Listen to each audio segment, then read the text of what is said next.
चलिए जानते हैं आज की देश और दुनिया की सिलेक्टेड काम की और महत्वपूर्ण 50 बड़ी खबरों को सिर्फ 10 मिनट में। पर अभी तक आपने इस वीडियो को लाइक नहीं किया तो लाइक कर दीजिए। केंद्र सरकार का बड़ा ऐलान। महारानी एलिजाबेथ सेकंड के निधन पर भारत में एक दिन का राजकीय शोक। रविवार को आधा झुका रहेगा झंडा। कांग्रेस नेता राहुल गांधी ने दिया बड़ा बयान। कहा चुनाव होने पर स्पष्ट हो जाएगा कि कांग्रेस अध्यक्ष बनूंगा या नहीं, इंतजार करिए। केंद्रीय रक्षा मंत्री राजनाथ सिंह और विदेश मंत्री एस जयशंकर ने जापान के पीएम फूमियो किशिदा से मुलाकात की। केंद्र सरकार ने की चावल की बढ़ती कीमतों पर नियंत्रण करने की कोशिश। घरेलू सप्लाई बढ़ाने के लिए निर्यात पर प्रतिबंध लगाने के उठाए कदम। पंजाब में बड़ी वारदात कर सकते हैं गैंगस्टर। केंद्र की खुफिया एजेंसियों ने राज्य सरकार को किया अलर्ट।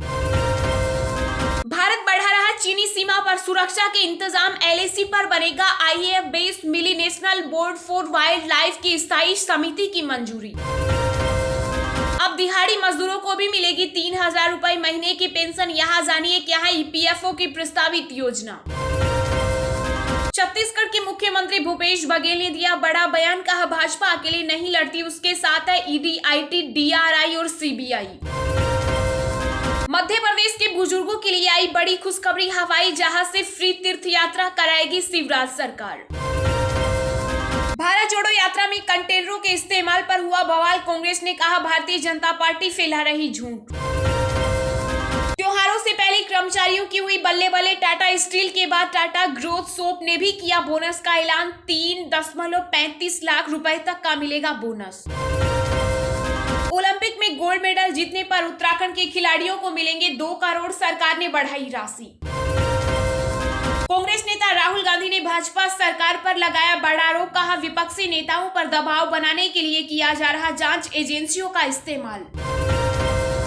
राहुल की टी शर्ट पर हुआ बवाल। कांग्रेस ने किया पलटवार। कहा मोदी जी के 10 लाख के सूट पर भी हो बात। कांग्रेस विधायक विक्रमादित्य सिंह ने मोदी सरकार के कर्तव्य पथ का किया स्वागत। कहा हर इमारत से हटाना चाहिए अंग्रेजों का नाम। जब इस्लाम में नमाज अनिवार्य नहीं तो हिजाब कैसे जरूरी, सुप्रीम कोर्ट ने किया खास सवाल। नुपुर शर्मा की गिरफ्तारी की मांग वाली याचिका पर सुनवाई से सुप्रीम कोर्ट का इनकार। गोल्डन बॉय नीरज चोपड़ा ने रचा इतिहास, बने डायमंड लीग चैंपियन का खिताब जीतने वाले पहले भारतीय। तेजस्वी यादव को बिहार का सीएम बनाना चाहते हैं जीतन राम मांझी। कहा पीएम बन के देश की सेवा करे नीतीश कुमार। अमित शाह की सुरक्षा में हुई बड़ी चूक। घंटों तक गृह मंत्री के इर्द गिर्द घूमता रहा संदिग्ध शख्स। भारत और जापान की 2+2 मंत्री स्तरीय वार्ता में विदेश मंत्री एस जयशंकर ने किया कोविड-19 से उत्पन्न नई चुनौतियों से निपटने के लिए आह्वान। राजनाथ सिंह भी रहे मौजूद। दुनिया भर के नेताओं ने महारानी एलिजाबेथ द्वितीय के निधन पर शोक जताया। पीएम मोदी ने कहा मैं उनकी गर्मजोशी और उदारता को कभी नहीं भूल सकता। अमेरिका में भारतीयों पर नहीं थम रहे नस्लीय हमले। भारतवंशी सांसद को फोन पर मिली धमकी। कांग्रेस नेता राहुल गांधी ने कहा पद यात्रा का मतलब है बीजेपी और आरएसएस की फैलाई नफरत को काउंटर करना।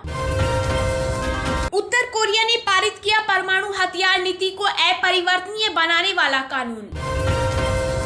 केंद्रीय गृह मंत्री अमित शाह पहुंचे 2 दिवसीय जैसलमेर दौरे पर। बीएसएफ के जवानों से करेंगे मुलाकात। जयपुर में गृह राज्य मंत्री के ठिकानों पर आईटी की छापेमारी जारी। केस और कई प्रमुख दस्तावेज हुए बरामद। बिहार के सीएम नीतीश कुमार के बाद अब तेजस्वी यादव पहुंचे दिल्ली दौरे पर। लालू यादव भी साथ है मौजूद। एक्सिस बैंक ने उपभोक्ताओं को दिया बड़ा तोहफा, बढ़ाई एफडी पर ब्याज दरें। झारखंड में सिर्फ सीएम सोरेन के साथ 8 विधायकों की विधानसभा सदस्यता पर मंडराए संकट के बादल। अग्निपथ हिंसा पर सुनवाई करने से सुप्रीम कोर्ट ने किया इनकार। मैरिटल रेप मामले में अगले हफ्ते होगी सुनवाई। रविंद्र जडेजा हुए T20 वर्ल्ड कप से बाहर। एशिया कप में खुद को पहुंचाई थी चोट।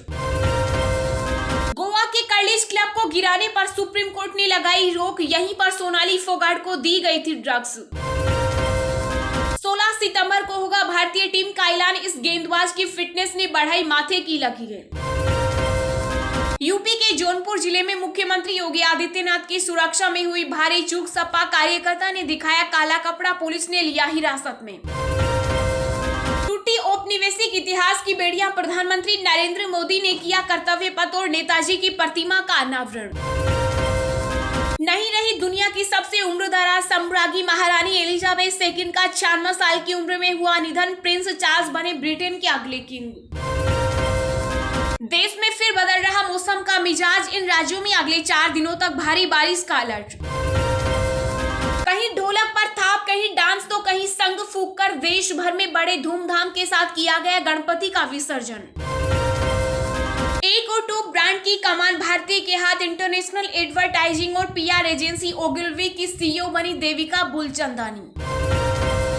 देश में लंपी वायरस का कहर। 15 राज्यों में 15 लाख गाय संक्रमित, अब तक 75,000 की मौत। हैदराबाद में असम सीएम हेमंत बिश्वा शर्मा के मंच पर धक्का मुक्की, बाइक तोड़ने की कोशिश। सऊदी अरब की 2 दिवसीय यात्रा पर जाएंगे जयशंकर, द्विपक्षीय संबंधों पर होगी चर्चा। कांग्रेस ने वोट बैंक की खातिर ओबीसी को किया गुमराह। भाजपा जिम्मेदार लोगों के खिलाफ होगी सख्त कार्रवाई। याकूब की कब्र विवाद पर बोले महाराष्ट्र के सीएम शिंदे। पृथ्वी से 40% बड़ा सुपर अर्थ, इंसान के रहने लायक एक और पृथ्वी की उम्मीद। पत्रकार सिद्दीकी कंपन को सुप्रीम कोर्ट ने दी जमानत। 23 महीने पहले हाथरस जाते वक्त हुई थी गिरफ्तारी। मध्य प्रदेश में विधानसभा चुनाव से 3 माह पहले कांग्रेस जारी करेगी वचन पत्र। 12 से 22 सितंबर तक चलेगा कर्नाटक विधानसभा का सत्र। राजस्थान के शहरी निकायों पर लागू हुई इंदिरा गांधी शहरी रोजगार गारंटी योजना। सीएम अशोक गहलोत ने किया शुभारंभ। शेख हसीना ने अजमेर दरगाह में किया जियारत। पारंपरिक लोक नृत्य पर थिरकी बांग्लादेशी प्रधानमंत्री। स्वच्छ भारत मिशन का बना मजाक। सेवादारी में लगे 125 सफाई कर्मचारी अफसरों के घरों में तैनात। अमेरिकी राष्ट्रपति जो बाइडेन एलिजाबेथ सेकंड के निधन पर शोक पुस्तक पर हस्ताक्षर करने गए ब्रिटिश दूतावास। 8वें राष्ट्रीय अधिवेशन में 2024 के चुनाव की रणनीति बनाएगी एनसीपी। विपक्षी एकता पर होगा जोर। उत्तराखंड पुष्कर सिंह धामी ने समान नागरिक संहिता को लेकर मांगे लोगों के सुझाव। 30 दिन तक पोर्टल में भेज सकते हैं अपनी राय। चालू बचत और वेतन खातों को मिलेगा नया स्वरूप। एसबीआई बैंक ने बनाई नई रणनीति। कोलकाता के आम लोगों ने नई दिल्ली में नेताजी सुभाष चंद्र बोस की प्रतिमा लगाए जाने पर खुशी जताई। रांची वापस लौटे झारखंड के राज्यपाल रमेश बैस। सीएम सोरेन की विधानसभा सदस्यता पर अब तक नहीं दिया गया कोई आदेश। झारखंड में शिक्षा विभाग के सभी स्थायी कर्मियों को छुट्टी के लिए देना होगा अब ऑनलाइन आवेदन। राज्य सरकार ने शुरू किया नया नियम। देश में थम रहे हैं कोरोना के एक्टिव केस। बीते 24 घंटों में सामने आए 6093 मामले। एक्टिव मरीजों की संख्या हुई 50,000 से भी कम। पाई के मोहताज हुए दिल्ली यूनिवर्सिटी के तहत आने वाले दीनदयाल उपाध्याय कॉलेज खर्च चलाने के लिए काट ली प्रोफेसर की सैलरी। यूपी के किसानों के हक पर डाका। जबलपुर में 3 करोड़ से ज्यादा का 890 टन यूरिया हुआ गायब, मचा हड़कंप। टीएमसी नेता अनुब्रत मंडल समेत 13 लोगों को कोर्ट से मिली बड़ी राहत। 2010 के मंगल कोर्ट विस्फोट मामले में हुए बरी। शादी के 11 साल बाद पत्नी शालिनी सिंह से तलाक ले रहे सिंगर हनी सिंह। चलिए अब जानते हैं जो आम आदमी के काम की और फायदेमंद खबरें हैं उनको विस्तार से। पर इससे पहले अभी तक आपने इस वीडियो को लाइक नहीं किया तो लाइक कर दीजिए। नहीं रही दुनिया की सबसे उम्रदराज सम्राज्ञी महारानी एलिजाबेथ सेकंड का 96 साल की उम्र में हुआ निधन। प्रिंस चार्ल्स बने ब्रिटेन के अगले किंग। जी हां, ब्रिटेन में सबसे लंबे समय तक राज करने वाली महारानी एलिजाबेथ द्वितीय का स्कॉटलैंड में निधन हो गया। उनकी उम्र 96 साल थी। महारानी एलिजाबेथ द्वितीय ने 70 साल तक शासन किया। वहीं भारत सरकार ने फैसला किया है कि ब्रिटेन की महारानी एलिजाबेथ द्वितीय के निधन के बाद पूरे भारत में 11 सितंबर को एक दिन का राजकीय शोक होगा। रविवार को झंडा आधा झुका रहेगा। महारानी एलिजाबेथ द्वितीय के निधन के बाद पूर्व राजकुमार चार्ल्स अब ब्रिटेन के नए राजा होंगे। अब उन्हें किंग चार्ल्स थर्ड के नाम से जाना जाएगा, जबकि उनकी पत्नी कैमिला पार्कर अब देश की नई महारानी कहलाएंगी।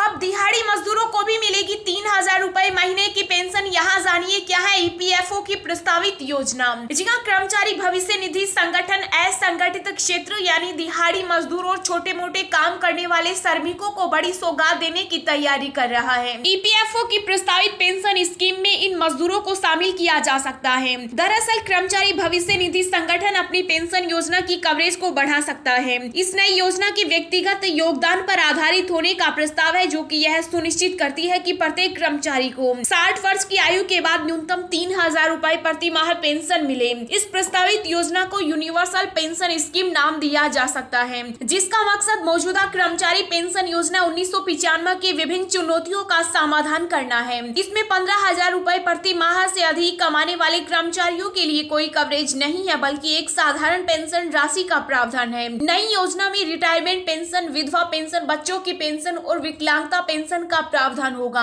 हालांकि इस पेंशन में लाभ के लिए सेवा की न्यूनतम योग्यता अवधि 10 से बढ़ाकर 15 वर्ष कर दी जाएगी। अगर किसी सदस्य की मृत्यु 60 वर्ष की आयु से पहले हो जाती है तो यूनिवर्सल पेंशन स्कीम के तहत परिवार को पेंशन दी जाएगी। ऐसे ही रोज दिन भर की ताजा खबरें पाने के लिए चैनल को अभी सब्सक्राइब करें।